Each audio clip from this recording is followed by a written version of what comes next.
Listen closely. There's a photograph buried in an archive in Philadelphia, yellowed by a century and a half of silence. It shows nothing more than a crooked alley, bricks sweating with old rain, and a vacant lot where weeds choke the earth. To the casual eye, it's ordinary, forgettable. But if you lean closer, you'll see the faint outline of a child's shoe half submerged in the mud. That photograph was taken days after 6-year-old Mary Mohrman was pulled from that same lot, her body small enough to fit in a cradle but broken in ways the human mind resists. They called it a tragedy, but what no one told you is how fast the city conspired to bury the truth alongside her. Philadelphia in 1869 was a city at war with its own reflection. The marble halls and gaslit theaters in the city center flaunted progress, while just north of them, in the immigrant quarter around Norris Square, the streets pulsed with survival's desperation. Narrow alleys reeked of smoke, cheap gin and refuse. Children darted through them like wild birds, unwatched because their mothers' hands were busy scrubbing the city clean for pennies. The Mohrman family lived there, a widowed mother and 5 children pressed together like fragile glass. Their father's death had already hollowed the household.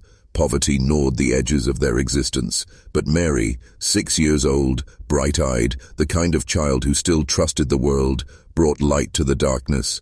And on a Sunday in September 1868, she vanished.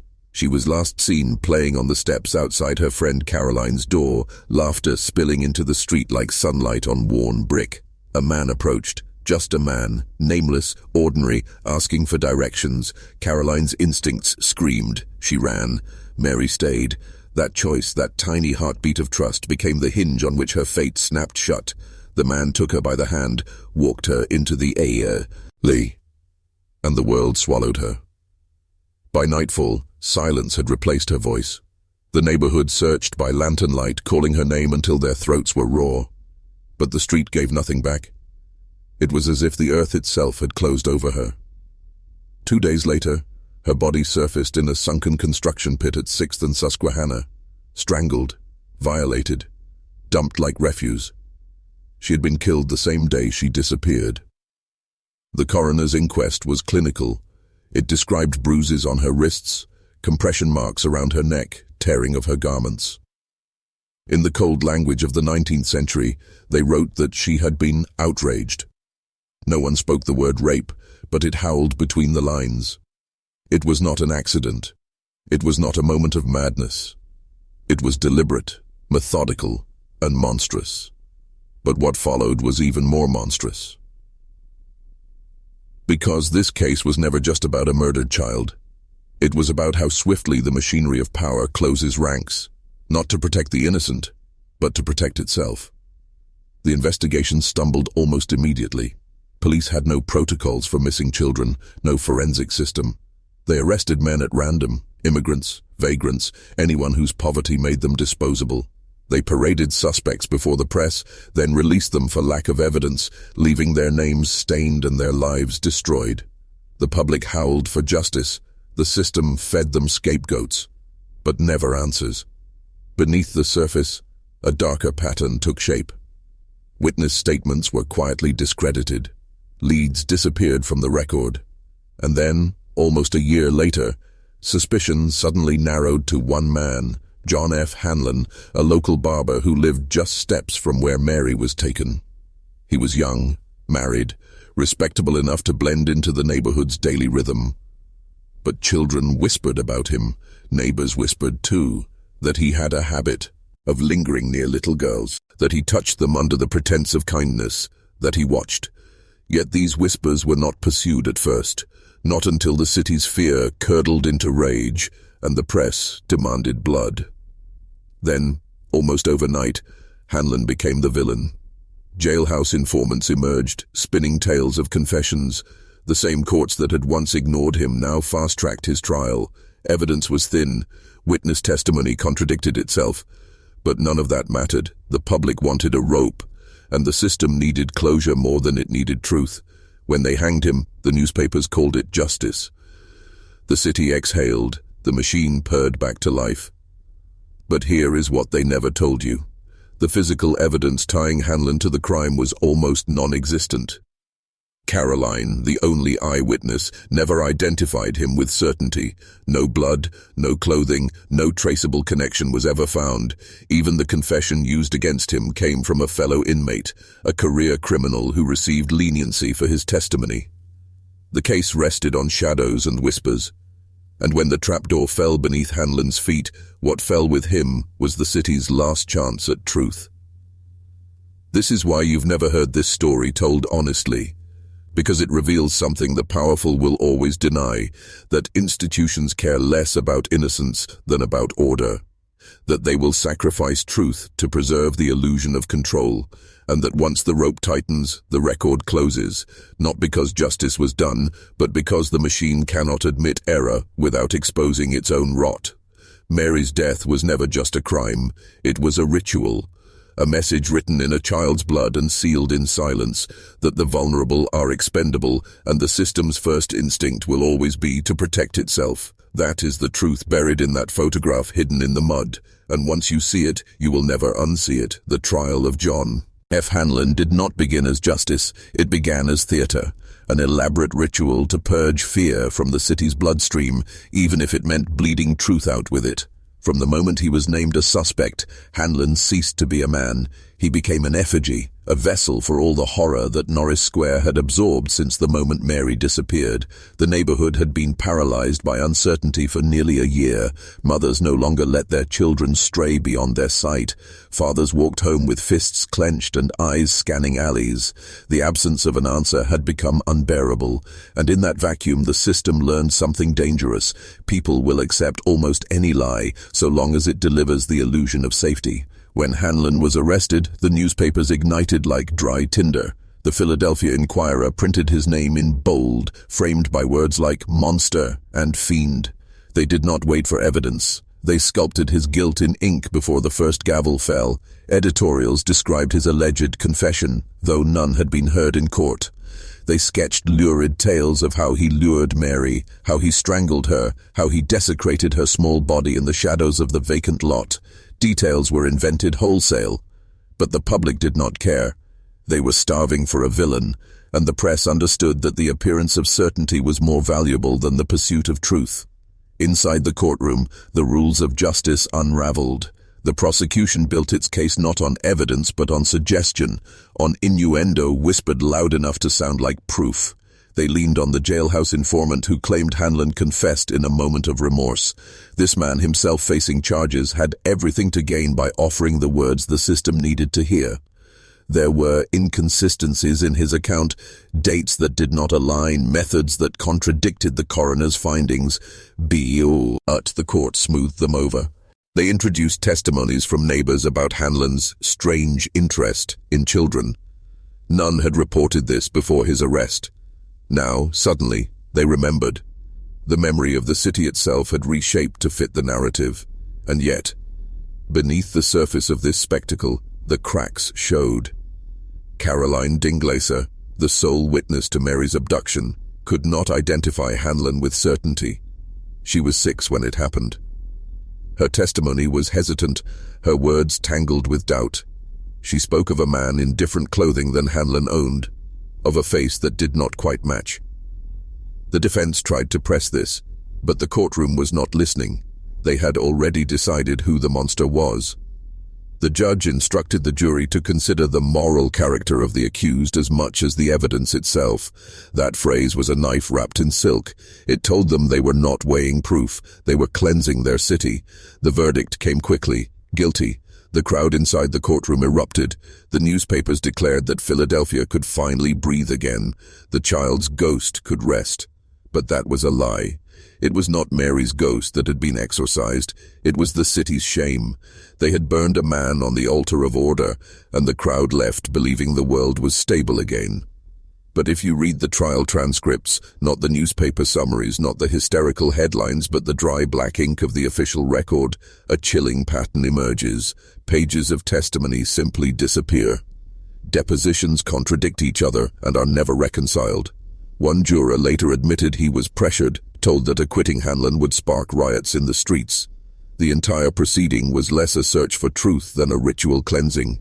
a performance designed to convince the public that chaos could be banished by force of will. Understand this: institutions fear chaos more than they fear injustice. C. Because chaos threatens their existence, injustice merely stains it. That is why the machinery of power closed ranks so ruthlessly. They could not allow the possibility that Mary's killer had slipped through their grasp. They could not admit that a predator might still walk the same streets, watching other children with the same patient hunger. That uncertainty was intolerable. So they manufactured certainty and hanged it. When the rope snapped taut beneath Hanlon's feet, the crowd roared. Some wept, some cheered. Newspapers described the execution in grisly detail, as if the spectacle itself could cauterize the wound. But even as his body swung, even as the city congratulated itself on restoring order, something poisonous seeped into the collective mind. They had not just killed a man, they had enshrined a lie as history. And here is where the descent begins to darken, because what followed was not healing. It was silence. The moment Hanlon's body went cold, the investigation ended. Files were sealed. Witnesses were dismissed. No further suspects were ever pursued. The system buried the truth alongside him, not because it had found justice, but because it had found closure. Closure is not the same as truth. Closure is the enemy of truth.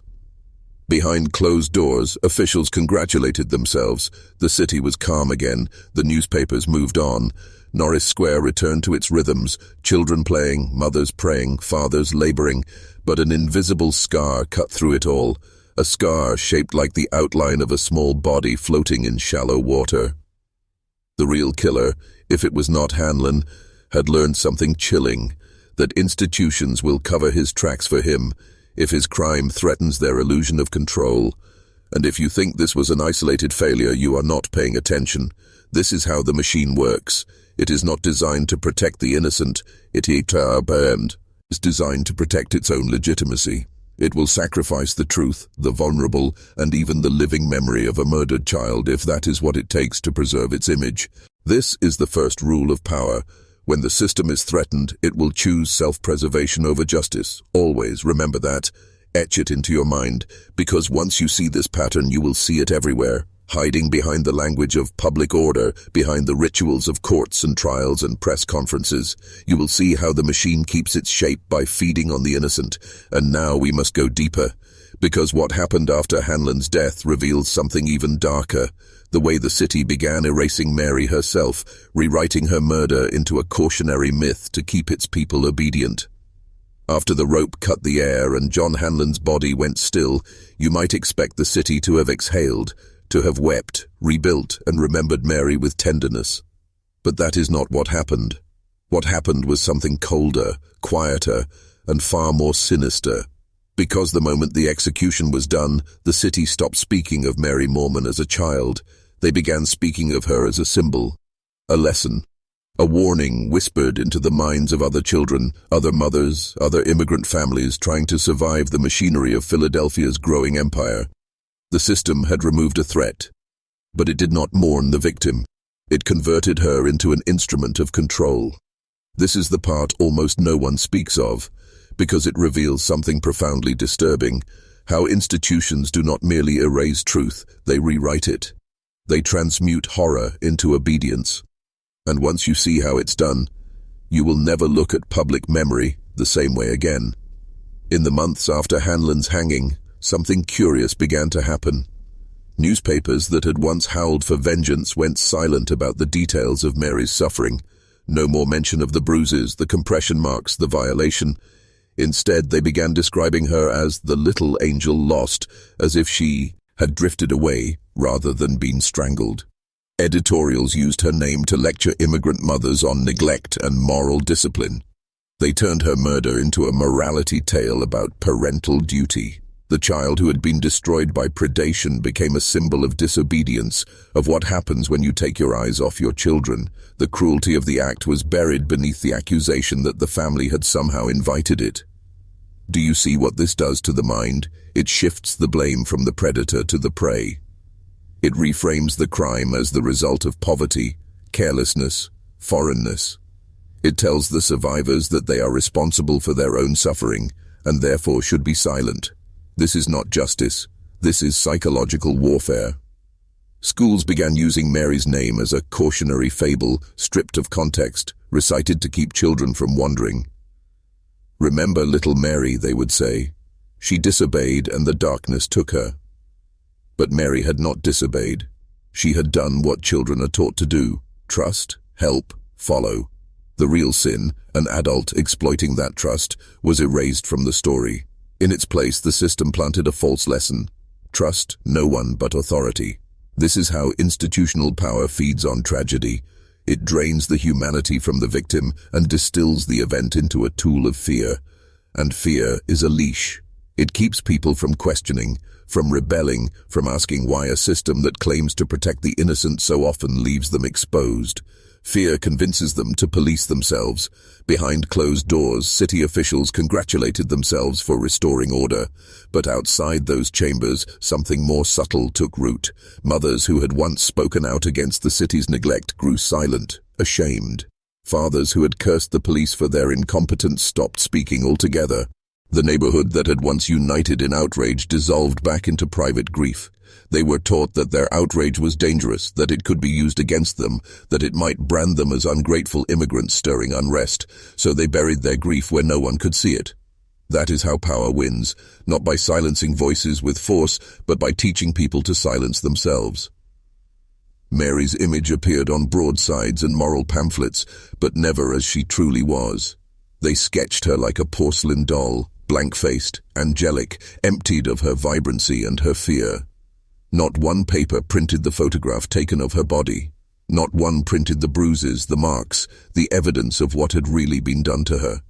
Because to show that truth would have been to admit the system had failed, that order had been an illusion. Instead, they embalmed her in sentimentality. They erased her reality to preserve their myth. And as this false memory spread, something even darker happened. The case stopped being about solving crimes and started being about deterring disobedience. When other children went missing in the years that followed, officials compared them to the Mary Mohrman tragedy, as if it were a natural disaster, a thing that simply befalls the careless.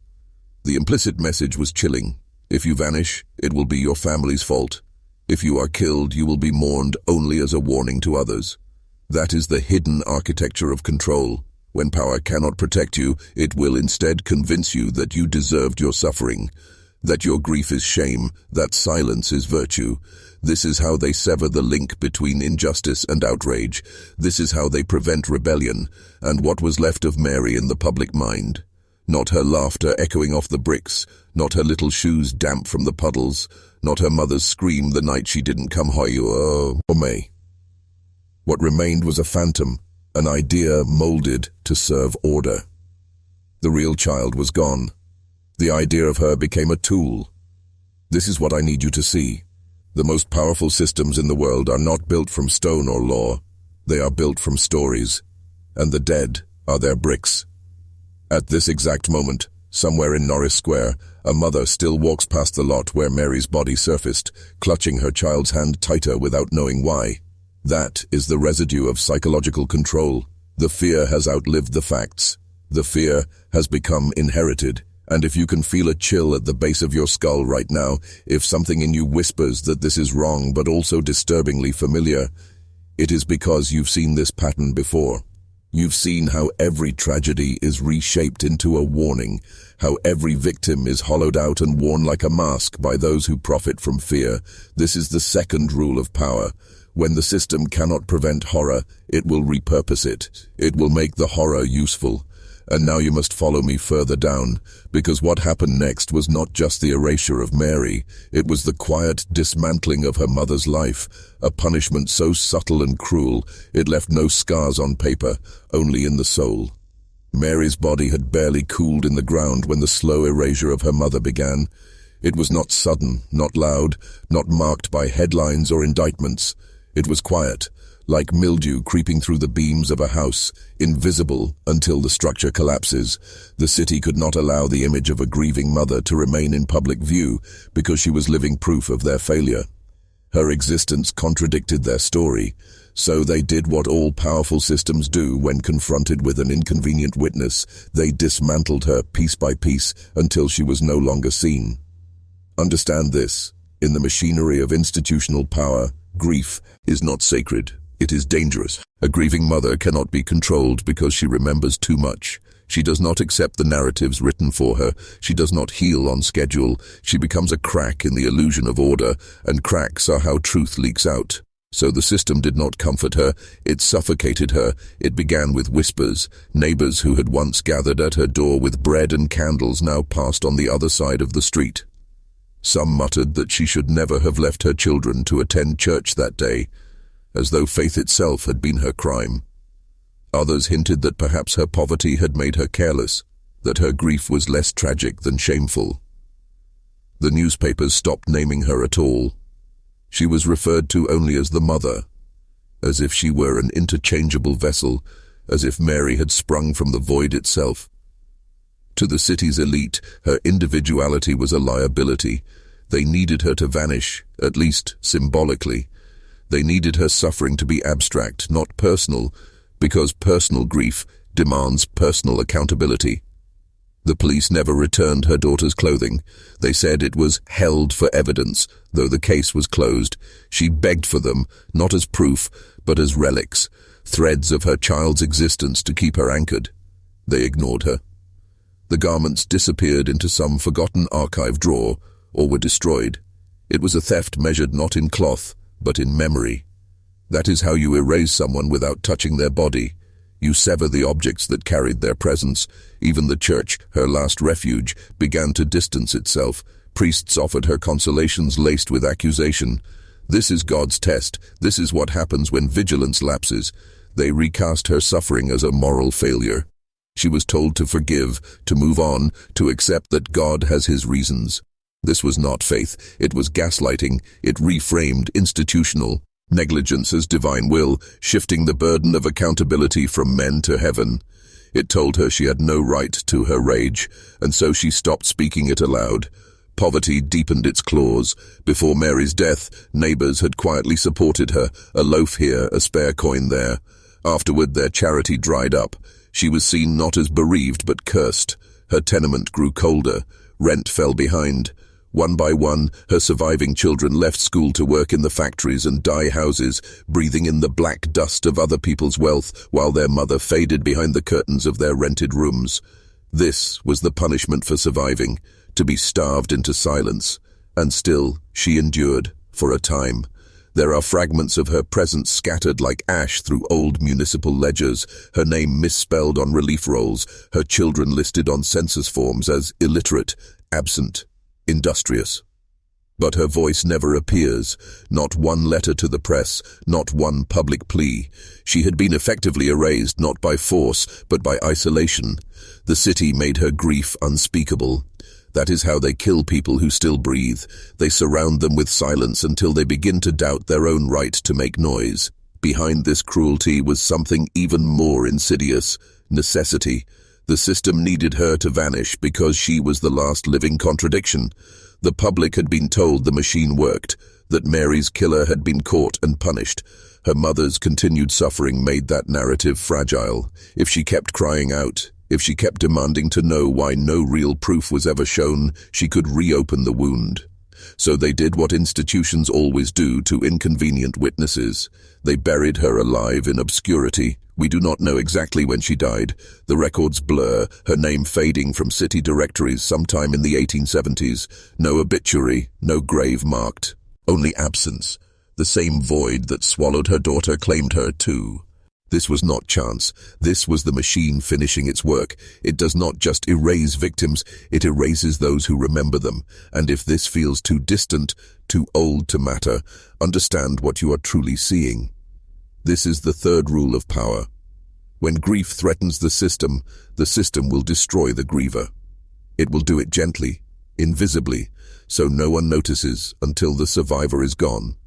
It will starve her of support, of dignity, of even her name, until history records her not as a woman who fought for justice, but as a blank space, a silence, a nothing.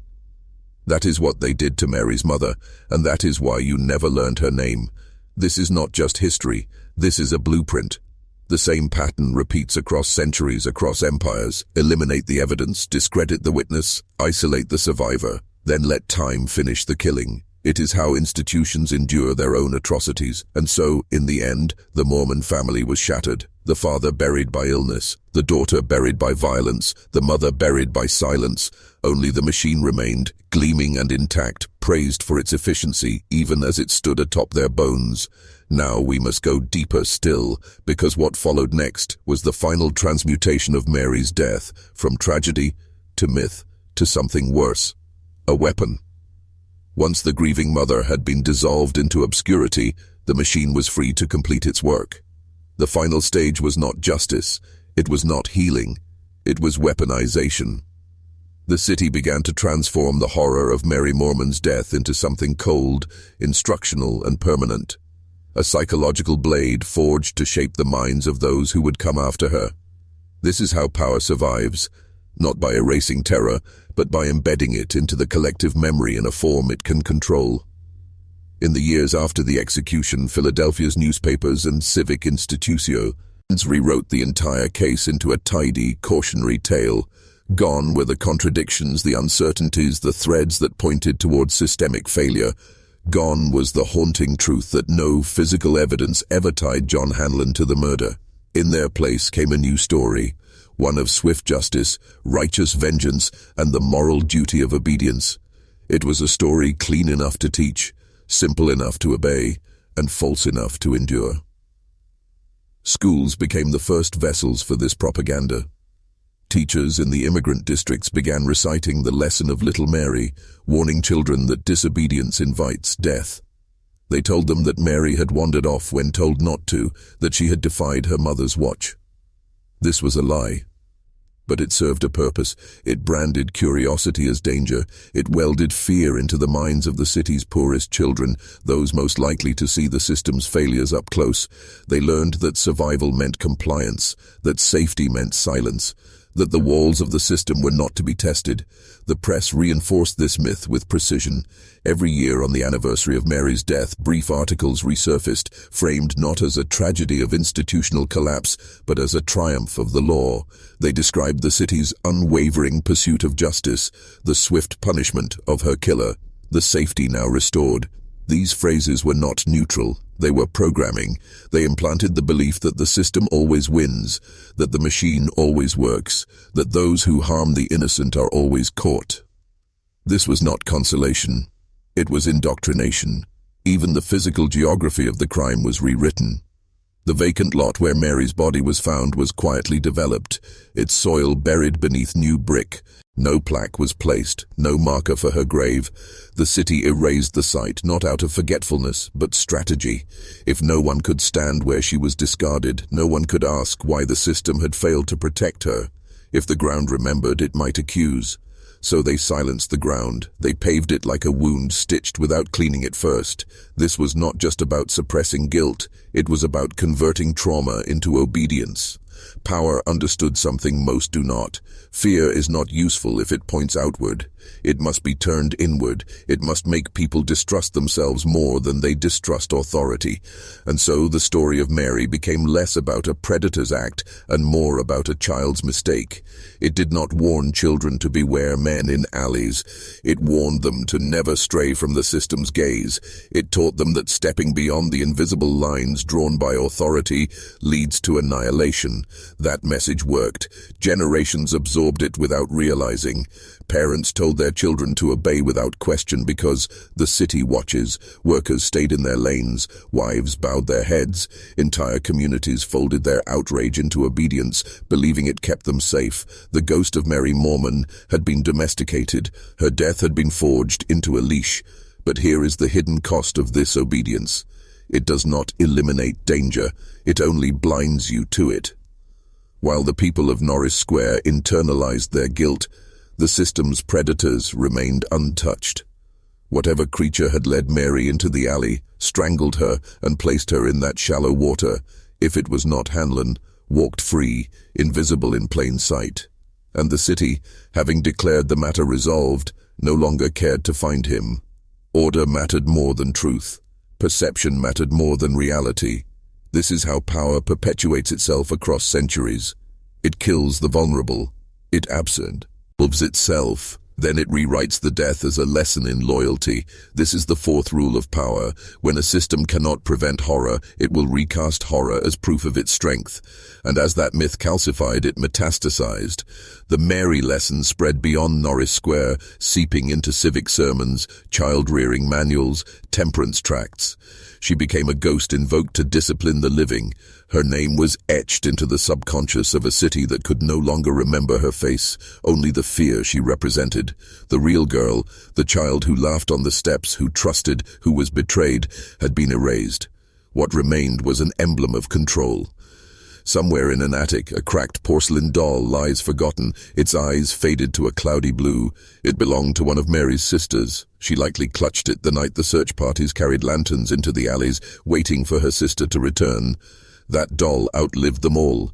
It has seen what the city buried. It has seen how a child's blood can be alchemized into obedience. It has seen how silence becomes policy, and this is why you are hearing this now, because they do not want you to, because to see the machinery is to break its spell, because once you recognize how tragedy becomes propaganda, you stop being manageable, you stop kneeling before the myths they build from the bones of the small. But there is one more transformation you must witness, because what happened next was not just the rewriting of Mary's death into propaganda. It was the merging of that propaganda into the architecture of the city itself, into its institutions, its laws, its very conception of order. By the early 1870s, the name Mary Mohrman had ceased to be spoken as a person. It had become something else, an unspoken cipher woven into the machinery of Philadelphia's rising order. What the city learned from her death was not how to protect children. It was how to protect the illusion of safety. And they embedded that lesson into stone, law, and bureaucracy so deeply that most who walk those streets today have no idea they are standing inside a machine built on a child's corpse. This was the quiet birth of institutional control. Philadelphia had been expanding like a living organism, its arteries of industry pumping labor and coal into a city that could not grow fast enough to govern itself. The murder of Mary Mohrman exposed a terrifying truth.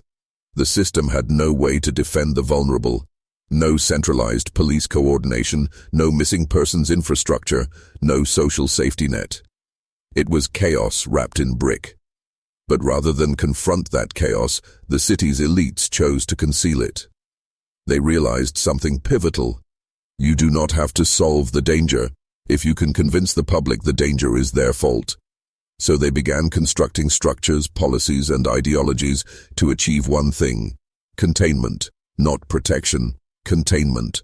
The first manifestation of this was the Children's Aid Societies, which began appearing in Philadelphia almost immediately after Hanlon's execution. Ostensibly created to protect orphans, their real function was surveillance. They targeted immigrant families, especially German, Irish, and Polish households like Mary's, branding them as neglectful and unfit if they allowed children to roam. They removed children not from danger but from poverty. They reclassified grief as evidence of moral failure. It was the perfect inversion. The system that had failed to protect Mary now declared that families like hers were the threat.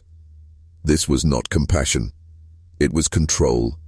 These organizations were funded by the same wealthy industrialists who profited from child labor.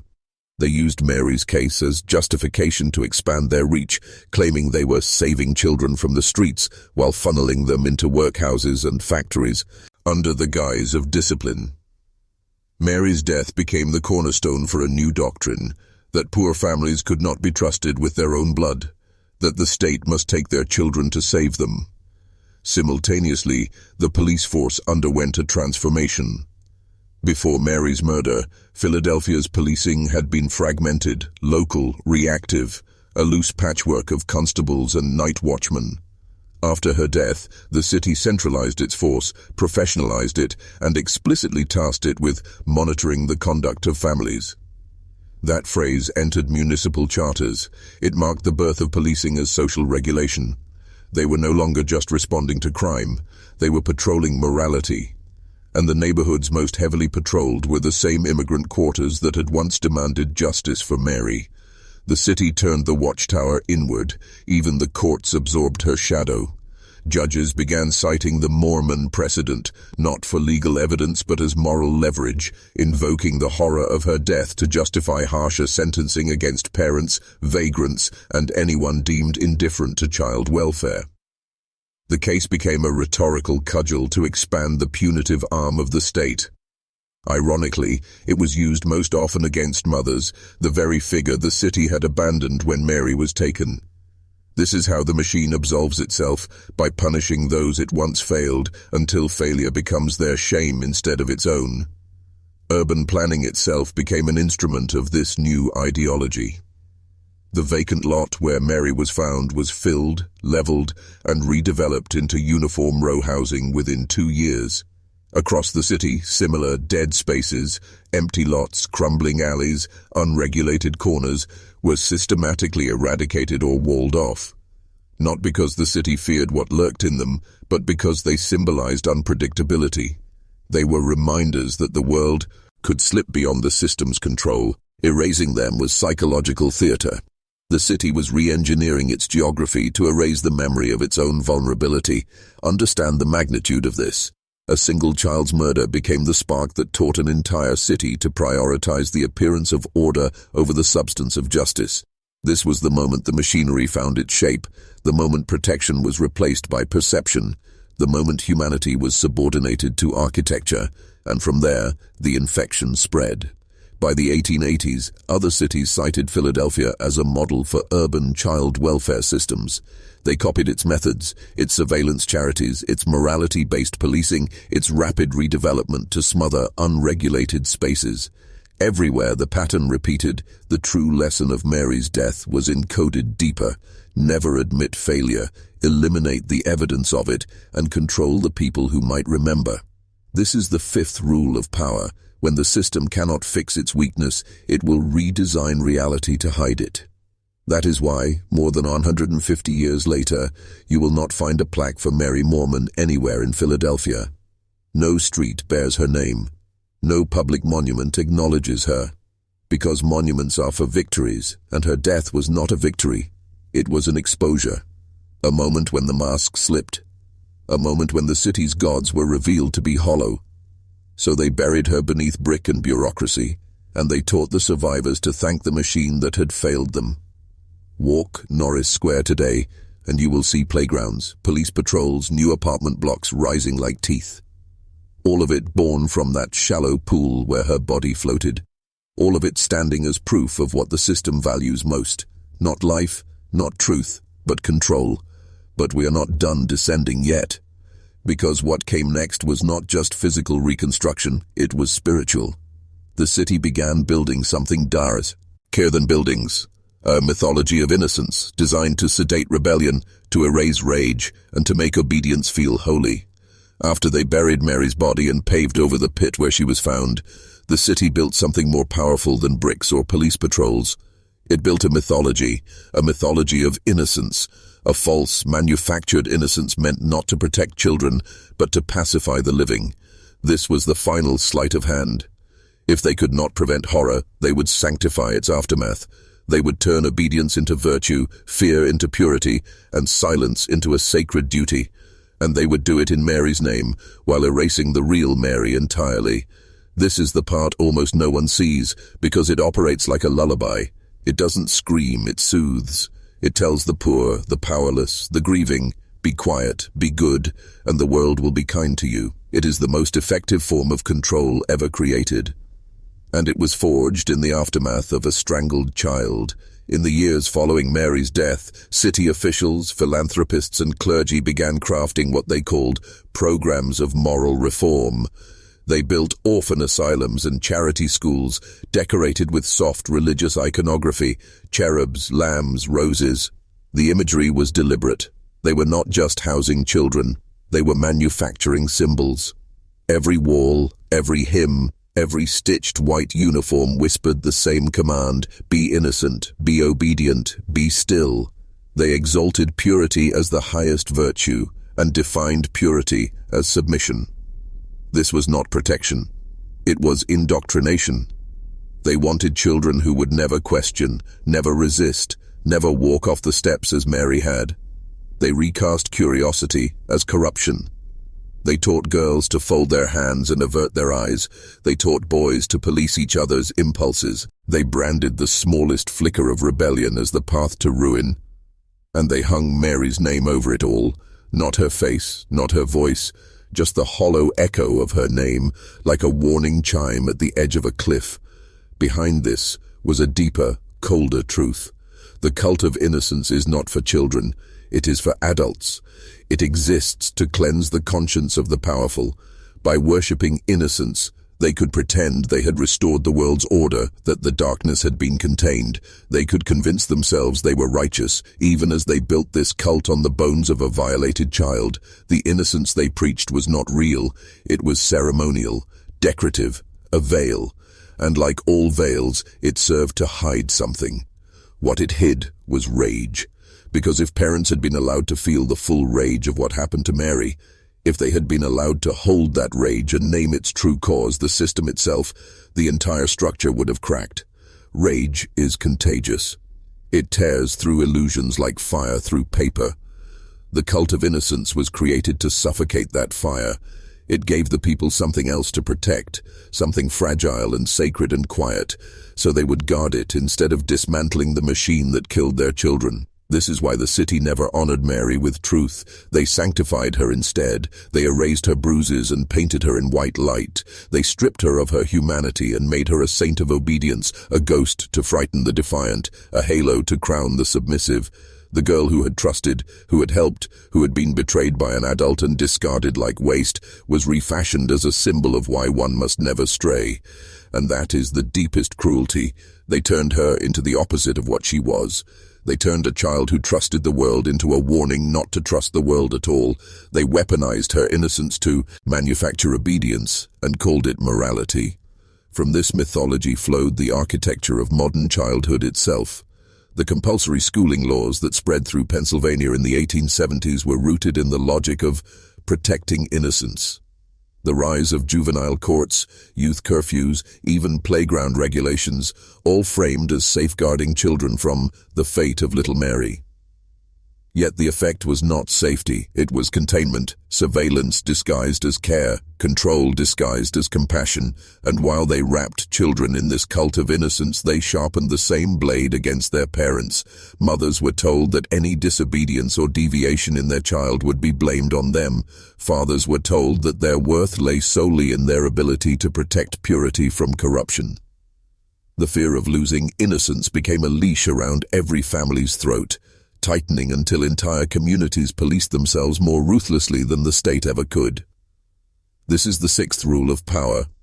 When the system cannot erase horror, it will sanctify it, so you will defend the very cage built from it. And you must see how effective it was, because even now, more than a century and a half later, the myth persists.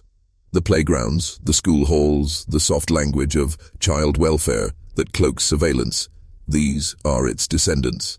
And if you listen closely walking through Norris Square, you will hear how silence has become tradition. No one speaks Mary's name, yet her ghost governs the shape of their fear. The most chilling part? This mythology did not just suppress rage, it inverted it. The people who were meant to rise up and demand justice learned instead to feel shame, to doubt their instincts, to see their own grief as dangerous. The machine did not just erase their voices, it rewired their minds. But the cult of innocence was only the beginning, because what it came next was even darker. The city began exporting its blueprint of control, seeding it into other cities, other institutions, until Mary's ghost haunted places that had never heard her name. By the late 1870s, the cult of innocence Philadelphia had built atop Mary Mohrman's grave began to seep outward like a contagion. Other cities were watching. They saw how swiftly Philadelphia had neutralized chaos, how it had smothered outrage, erased a grieving mother, paved over the scene of the crime, and emerged polished, orderly, seemingly stronger. They did not see the bones beneath the cobblestones. They saw only the efficiency, the calm, the silence, and they wanted it for themselves. This was the moment when Mary's death stopped being a local tragedy and became something far more insidious, a template, a blueprint for how to transform horror into hierarchy. And soon, the same psychological machinery that consumed Norris Square began replicating itself across the United States. The migration began with policy. Philadelphia's civic leaders, judges, police commissioners, child welfare reformers, published glowing reports about their innovations after the Mohrman case. The moral oversight committees, the centralized police units, the charity-run asylums and orphanages, the zoning reforms that eradicated dangerous spaces. They did not mention Mary by name, but her ghost haunted every page. These reports spread to Boston, New York, Chicago, St. Louis, Baltimore, cities exploding with immigrant labor, poverty, and the same volatile fear of disorder that had gripped Philadelphia in 1868. And these cities adopted the model like scripture. They copied the structural tools. Charity boards empowered to remove children from unfit homes. Curfews enforced by police rather than parents. Tenement codes that displaced the poor under the guise of safety. School attendance laws framed as moral protection rather than education, but more dangerously, they copied the narrative tools. They learned how to use the death of one child as emotional leverage to control millions. Whenever a child vanished, was abused or killed, newspapers invoked that child's name as proof the system needed more power, not more accountability, more power. The dead became justifications. The grieving became evidence. The machine had learned to feed on corpses and tears, and it discovered there was an endless supply. By the 1880s, you can see the shift crystallize in the language of the press. Before Mary, newspapers described child murders as failures of justice.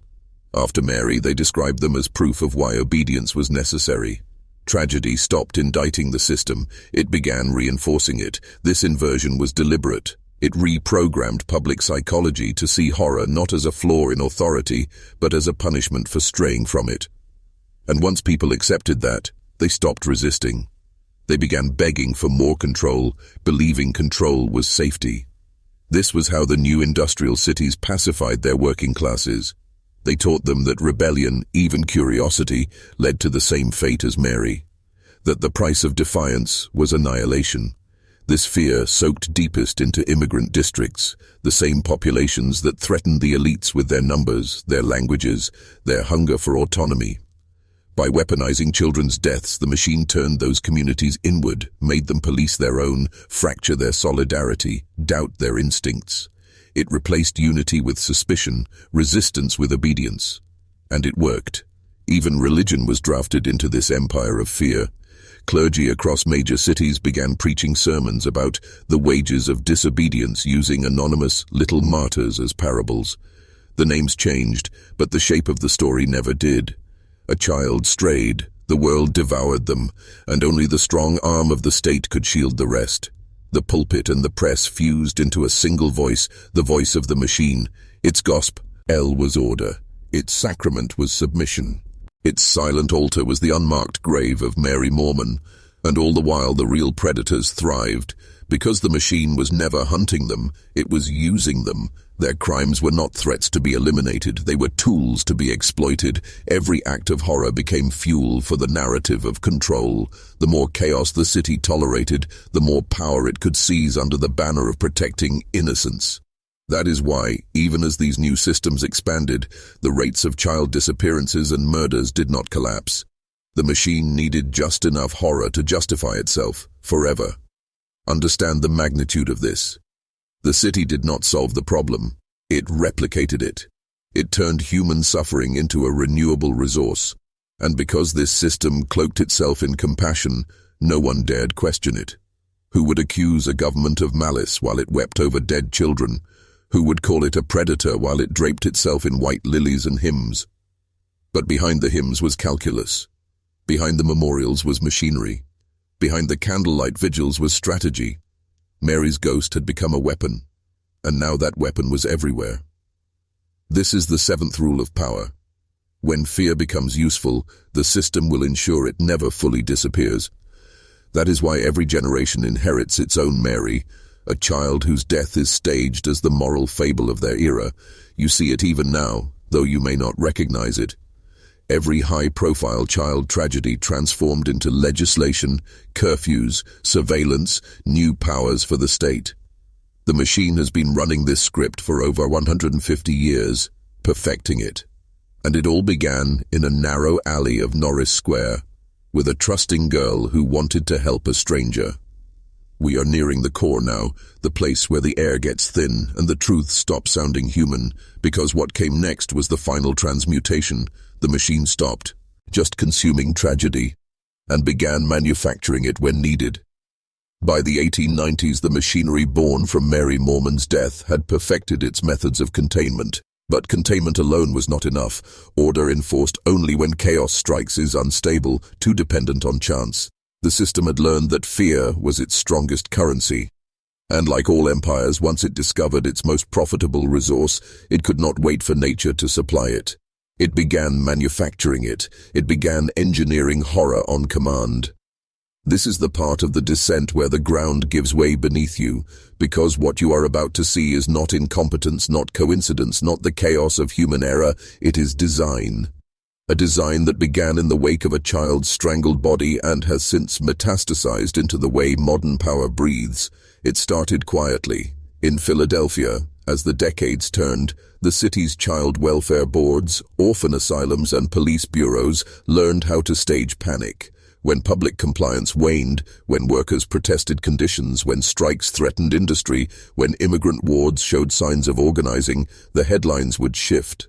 Suddenly there would appear a rash of stories about missing children, youth gangs, moral decay. Sometimes these were exaggerations, sometimes they were fabrications, but they achieved the same result: fear. Fear makes people obey. Fear makes people beg for surveillance. Fear makes people forget who the real predators are. Behind closed doors, this strategy was openly discussed. Minutes from private meetings of Philadelphia's Board of Guardians in 1894 described the need to remind the public of the dangers to unattended youth, to justify expanding patrols in working-class districts. They referenced the Mohrman incident as proof that the public conscience responds most swiftly to child endangerment. This was the blueprint crystallized. If the people are not afraid, make them afraid. If they do not submit, remind them of what happens when innocence is unprotected. Understand what this means. Mary's death became more than a justification. It became a template for manufacturing public terror. The city that had failed to protect her learned how to weaponize children's suffering so completely that it could now fabricate the appearance of it to consolidate power. This method spread like wildfire. By the turn of the century, New York, Chicago, and Boston were running the same playbook. Newspapers aligned with political machines began printing sensational stories about child snatchers, orphan kidnappers, and urban youth vice rings, most of which vanished after their purpose was served. Police departments used these panics to demand new funding, new powers, new laws. Charities used them to seize children from poor families under the banner of rescue. The cycle repeated: invent terror, broadcast it, expand control, then let the story quietly die once the power had been seized. Even when the horror was real, the system learned how to choreograph it.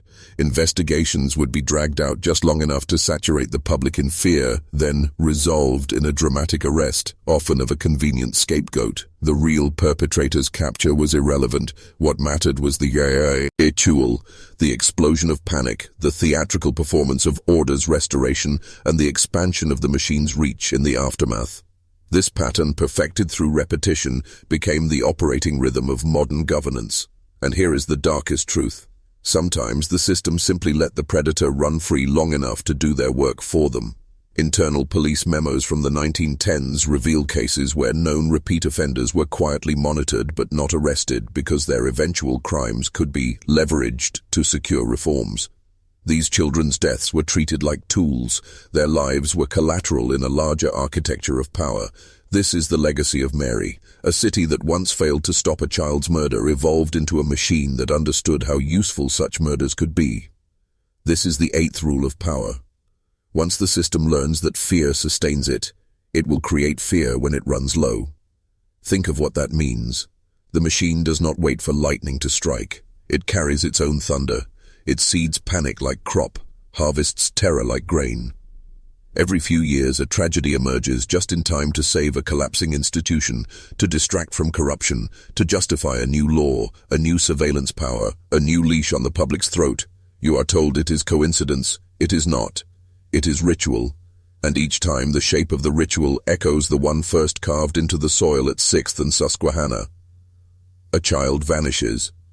The press erupts in hysteria. The public convulses with fear. A villain is presented real or fabricated. The system saves you. You give it more power to keep you safe next time. The machine grows. The child is forgotten. That is the cycle. That is the algorithm. Mary's blood was the seed. What has grown from it now towers over you, invisible only because it has been made to feel natural.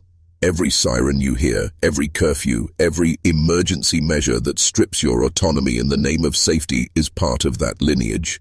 The ghost of a 6-year-old girl has been refashioned into the scaffolding of your world, and yet there is one last descent left. Because what the machine built from Mary's death is no longer just a structure. It has become something worse, something alive.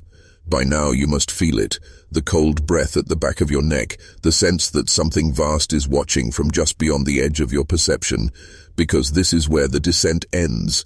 This is the core.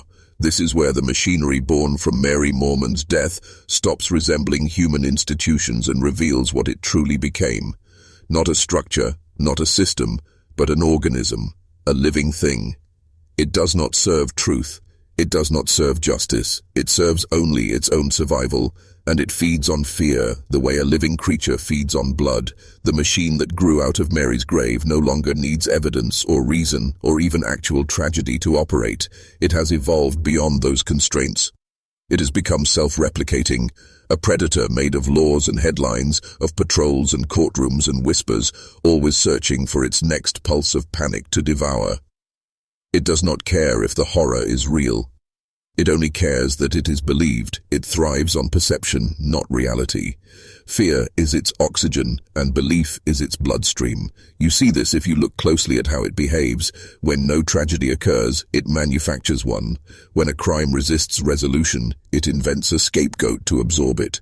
When public anger threatens to turn against it, it redirects that rage toward the powerless. It has developed a kind of survival instinct, like a serpent shedding its skin to escape exposure. It can reshape its own narrative in real time, erasing yesterday's lies the moment they become inconvenient, replacing them with new ones whispered in the voice of authority. It does not just rewrite history, it rewires memory. It rewrote Mary's, and it has been rewriting yours ever since. Consider this. Over 150 years have passed, and still there is no plaque, no grave, no memorial to Mary Mohrman in Philadelphia. She has been scrubbed from the earth as if she never lived. And yet the mechanisms forged from her death, compulsory surveillance, moral policing, institutionalized fear, are everywhere. This is the clearest proof that the machine has transcended humanity. It does not honor its dead. It does not need to. It uses them and discards them like shed skins. It does not care about justice. It only cares about continuity. That is why it erases names but preserves patterns. Why it lets victims rot in silence but immortalizes the rituals built on their bones. Why you can walk the same cobblestones where Mary's small body floated and see nothing, not even a shadow, while standing inside a structure that still hums with the energy her death released. The machine does not need you to remember her. It only needs you to fear becoming her. That fear is its heartbeat. And it beats in you even now, whether you realize it or not. This is the 9th rule of power. Once fear becomes the lifeblood of a system, truth becomes irrelevant. Only fear must survive. That is why the machine never stops. It cannot stop. It must keep feeding, keep spinning new myths, keep draping its hunger in the language of safety. Because if fear ever drained from its veins, if the people ever stopped trembling, if they ever stood still and truly looked at what it is, it would die. It would collapse into the dust of its own lies. That is the secret terror of the machine. It knows it is hollow. It knows it has no soul. And that is why it must keep devouring yours. Look around you. The ghost of Mary Mohrman lives in every surveillance camera perched on every corner, in every siren that makes your heart jolt, in every headline designed to panic you first and inform you second. She lives in the architecture of your childhood, the locked doors, the watchful eyes, the rules that promised protection while teaching submission. She lives in the part of your mind that flinches at disobedience without knowing why. That reflex, that instinct to stay in line, is her legacy. It is not your nature. It was installed. And this is the final horror. The machine has infected the very concept of safety. It has taught generations to see obedience as sanctuary, control as love, silence as virtue. It has replaced the wild birthright of human freedom with the domesticated terror of captivity. People call it civilization. But it is not civilization, it is domestication. A cage lined with velvet, humming with lullabies, built on the body of a 6-year-old girl who never knew she was becoming the foundation of something immortal. This is the 10th and final rule of power. When fear becomes the system's heartbeat, the system will make itself eternal. And now you know. Now you understand why her name was buried, why her story was twisted, why her death was turned into a myth, and that myth into a doctrine, and that doctrine into the invisible skeleton of the world you live in, because the machine could not allow you to see her clearly, to see her as a child, trusting, alive and betrayed, not by a single man, but by an entire order built to consume her. But now you have seen her, and once you see her, you can never unsee the machine. So here, at the bottom of the descent, I ask you to do something powerful. Type these words in the comments, twice, so they cannot be erased. I see the machine. Write it, not as a ritual, but as rebellion, because the moment you name it, it begins to fear you.